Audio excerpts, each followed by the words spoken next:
Okay, this is a special video for all the members of Bird Bites who aren't in Queensland or Northern Australia, or indeed in Australia. Down here I have one of our least favourite residents, Buffo-Marinus, the cane toad. Come on, mate. No, you don't. Come on. Straight into the wall. Gotcha. No, stop. Okay. Right.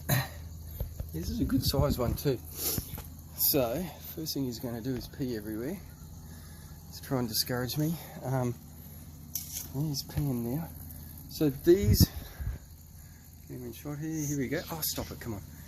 These were introduced in Australia in the 1930s to combat a beetle that was eating sugar cane.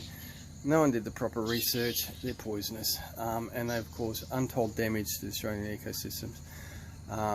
These are the poison glands just here. Now I won't push that. A milky white liquid will come out. Oh geez, he's swallowing himself up to kind of put me off here. Oh wait, look at this. Praying mantis. So yeah, a milky white liquid can ooze out, or it can even squirt out, and that kills pretty much anything that gets hold of it. Now, they've killed, oh, what are you doing now? I think it's about to regurgitate. Look, so many animals have taken a big hit from them, quolls, goannas, but I think things are just starting to learn what to do. So crows, a long time ago, probably at least 20 years ago, 20, 30 years ago, learned to flip them over. And so a lot of these guys get run over on the road. The crows learned to flip them over and avoid the poison glands when they ate. And also there are reports now, I'm not too far across it, reports now of ibis catching them in their beak, thrashing them around to stress the toads so they exude all the poison, then they wash the toads and they eat them. And that's come on pretty good authority. So there's, and also I do believe, I was told that white-tailed rats, a native rat, are immune to them, but they kill pretty much anything else that tries to eat them. There are various programs to try and stop their spread, including training animals like northern quolls. They've been making, they catch these northern quolls, they'd make sausages out of this meat. The quolls would get a little bit sick from it, then they'd release the quolls, and of course they'd have the learnt behaviour to stay away. He's really puffing himself up, he's not happy.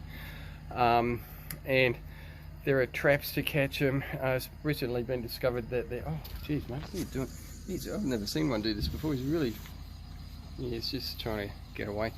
I've never seen one swell up as much as he has been. What else? Yeah, so the tadpoles are toxic as well, and actually they've discovered actually maybe they're not toxic, but they are cannibalistic and carnivorous, and they can use the scent of them, I think, to set traps and catch. Well, anyway, I'm not really across it all, but this is our horrible Buffo-Marinus. I think they're a native to Hawaii, but anyway, it's a really great example of biocontrol gone wrong, and they've spread from Queensland up north, around across the Northern Territory, down Western Australia, and also down the east coast as well. I don't know how far down they are now. I think you might get them in Sydney, I'm not sure. We never thought we'd get them in Toowoomba because it's cold, but they got up there in the early 90s. So by rights I should knock this guy on the head. That's what I do with all the ones I find at home. He's here under the lights, which is quite common for cane toads to do this, just because of all the bugs that are attracted to the lights. Just for a big katydid laying there. Same reason this guy's here actually. So look, I'm going to be kind, I'm going to let him go, but I really should knock him on the head. There's another one around the corner. But anyway, so if you're not familiar with our cane toads, there they are, and it's really interesting to see that some birds are adapting to eating them. So let's hope more do, and anyway they go, because there's not really many predators for them. Right mate, off you go, come on. Oh look, you're all swallowed up. Here he goes. Right, I'm going to wash my hand. Okay, let's look at cane toads and birds.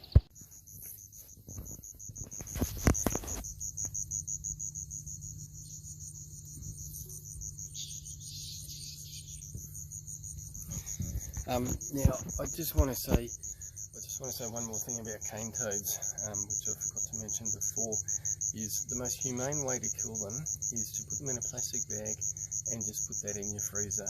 And what happens is they go into a state of torpor, their metabolism slows down, they go to sleep and they die and they freeze, and it's the most painless way to do it, most humane way.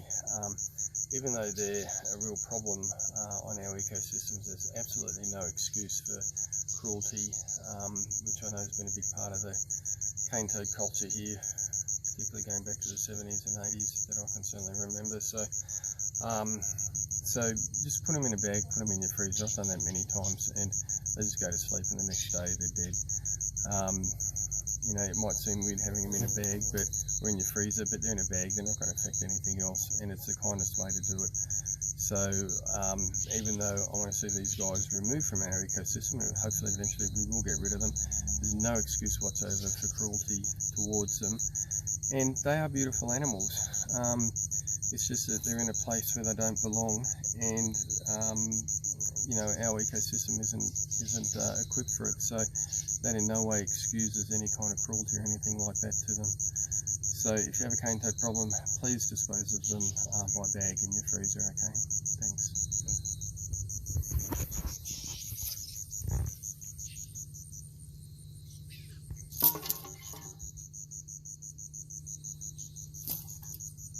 I would suggest those two live in there,